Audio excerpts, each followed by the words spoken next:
What you're about to hear is a chilling story narrated by Dark Waters. Dark personally talks to these people that report these events. Sometimes he tells his personal story, and sometimes, every now and then, he'll play their actual voices. But what you're about to hear are stories of true accounts that happened. Keep in mind, Dark doesn't report and produce every story he is told. In fact, through a careful selection process, he has his own methods of detecting if the person reporting the experience is telling him true accounts of what they experienced, or if they're not. Prepare yourself for what you're about to hear. For more stories like these, head over to IamDarkWaters.com for more content from the King of Horror, Dark Waters.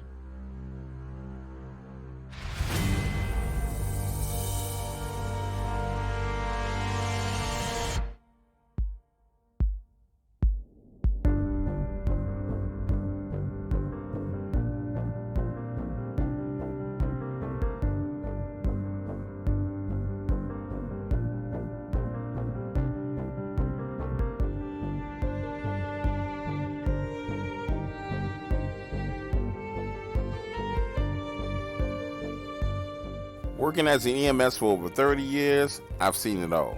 Gunshot wounds, dead bodies, heart attacks, dismembered bodies from car accidents, you name it, I've seen it. Out of all the messed up things that I've seen, nothing has been more frightening than the encounter with this thing I called the Fallen One. Let me paint a picture for you. My partner Boris and I are parked under Danziger Bridge in Gentilly, New Orleans. We're having a bite to eat. It's about 3:30 a.m.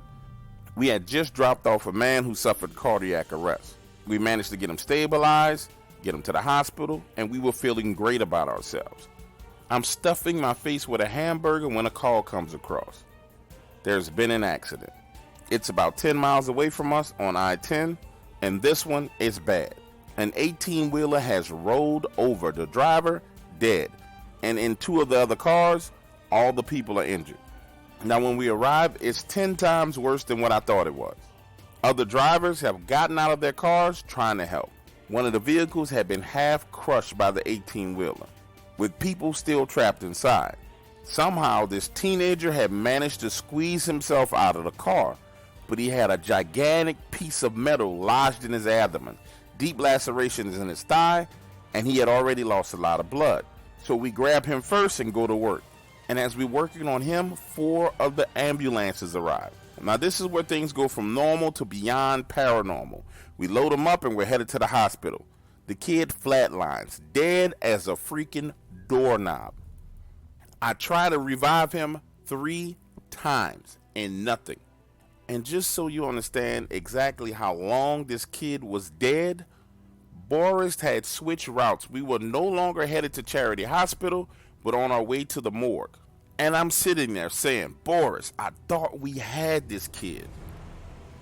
When this kid starts talking, his voice is booming as if he had a subwoofer speaker in his mouth, speaking a language that I don't think anyone has ever heard before.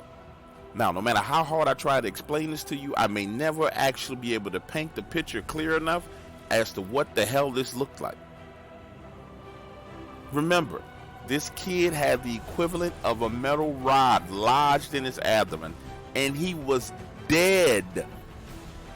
No heartbeat. And he's freaking talking.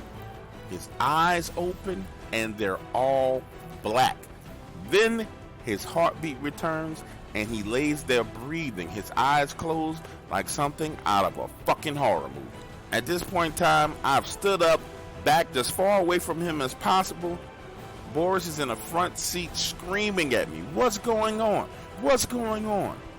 But I was in complete and total shock, trying to figure out what the hell had just happened. We arrive at the hospital. I'm still in shock. Boris had to grab me by the hands, look me in the eyes, and say, "Hey, let's get this kid inside." So we roll him into the emergency room. Nurses come out. We bring him up to speed on his condition. And I tell 2 nurses, listen, he coded on his way to the hospital, and then he came back to life on his own. Next thing you know, they're wheeling him off to the back of the emergency room, and I feel this urgent sense of relief, like I had just gotten away from the devil himself. 10 minutes later, Boris and I were still talking when the lights start flickering in the emergency room. The double doors swing open, and out comes running one of the nurses we talked. This lady zooms past us, out of the hospital doors, and into the parking lot. Through those open double doors, you would hear this. What's up, ladies and gentlemen? It's your boy, Dog Waters. This story is one of the most frightening stories that I've ever been told. I tried to relay it inside of the story and get that point across to you, but really, I couldn't even communicate how frightening it was when it was told to me, because the person told it to me face to face, and the look on their face was immediately let me know that they weren't lying. They were shaking, sweating. This scared the hell out of them. So head on over to the website and enjoy it. If you're a member, if you're a non-member, head on over to the website and sign up. You already know I've been talking about this for a long time. For those of you who used to be members that lost your membership along the way or decided to cancel for whatever reason, you got your panties in a bunch, I still honor and respect your original price. So you can go back in at your original price. If you signed up and you're one of those original people, you just shoot me an email. I go in the system, fix it. You get whatever 99 cents back or whatever it is that I owe you. Boom, and you're off and running. Again, I want to remind you guys, this Saturday night, 9:30, members only chat room. We're going to be doing that AMA where we go in on any topic you want to talk about. With that being said, I love you guys and I appreciate you. It's your boy, Dog Waters, and I'm out.